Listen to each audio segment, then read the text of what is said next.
Welcome back to வாத்தியார் சமையல். இன்றைக்கி நம்ம சேனலில் ரொம்பவும் சுவையான ஒரு ஆம்லேட் ரெசிபி, மசாலா ஆம்லேட் எப்படி செய்கிறதுன்னு பார்க்கலாம் வாங்க.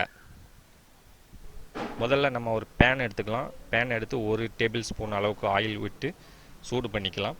ஆயில் சூடானோடனே ஒரு 2 அல்லது 3 பூண்டு பல் எடுத்து தட்டி போட்டு கொஞ்ச நேரம் வதக்கி விடுங்க. அப்புறமா ஒரு பெரிய வெங்காயம் எடுத்துக்கோங்க. அதை நல்லா பொடிசாக கட் பண்ணி அதையும் போட்டு வதக்கி விடுங்க. நீங்கள் இஞ்சி பூண்டு சேர்க்கணுனாலும் இஞ்சி பூண்டு பேஸ்ட் சேர்க்கணுனாலும் சேர்த்துக்கோங்க. அதுவும் கொஞ்சமாக சேர்க்கணும். சேர்த்து வதக்கிக்கோங்க. அப்புறமா தக்காளி, ஒரு தக்காளி எடுத்து, சின்ன தக்காளி எடுத்து அதையும் பொடிசாக ரொம்ப சின்னதாக வெட்டி அதையும் சேர்த்துக்கோங்க. அதையும் சேர்த்து 1 நிமிஷம் அளவுக்கு வதக்குங்க.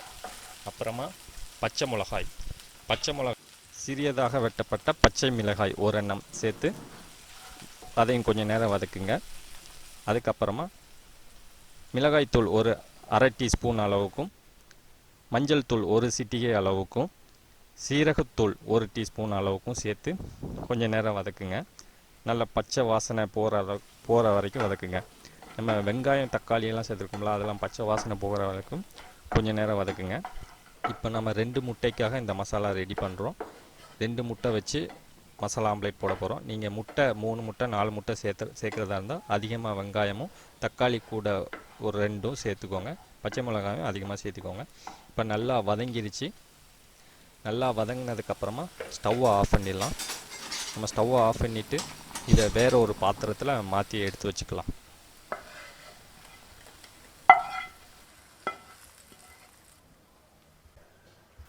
இப்போ இதில் 2 முட்டை சேர்த்துடலாம். 2 முட்டையை உடச்சி ஊற்றி உப்பு தேவையான அளவு உப்பு சேர்த்துடலாம் இதில். அப்புறமா பெப்பர் பவுடர் கொஞ்சமாக சேர்த்துக்கலாம். சேர்த்துட்டு இதை மிக்ஸ் பண்ணணும். நல்லா ஆம்லேட்டுக்கு மிக்ஸ் பண்ணுற மாதிரி நல்லா மிக்ஸ் பண்ணிடுங்க. நல்லா பீட் பண்ணிவிட்டு நம்ம அதே பேனில் கொஞ்சம் ஆம்லேட்டுக்கு கொஞ்சமாக எண்ணெய் விட்டுக்கலாம். எண்ணெய் விட்டு நம்ம மிக்ஸ் பண்ணி எடுத்து வச்சுருக்கிறத ஆம்லேட்டுக்கு ஊற்றுற மாதிரி ஊற்றிக்கோங்க.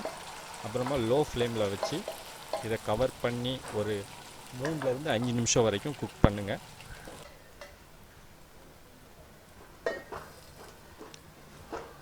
அஞ்சு நிமிஷத்துக்கு அப்புறமா எடுத்தால் நமக்கு சுவையான மசாலா ஆம்லேட் ரெடி. இதை நம்ம திருப்பி போட வேணாம், இதை நம்ம அப்படியே சாப்பிட்லாம். இந்த வீடியோ உங்களுக்கு பிடிச்சிருந்தா லைக் பண்ணுங்கள், மறக்காமல் கமெண்ட் பண்ணுங்கள், உங்கள் நண்பர்களுக்கும் ஷேர் பண்ணுங்கள். இந்த ரெசிபியை செஞ்சு பாருங்கள். நம்ம சேனலை சப்ஸ்கிரைப் பண்ணாதவங்க இருந்தீங்கன்னா சப்ஸ்கிரைப் பண்ணுங்கள். நன்றி.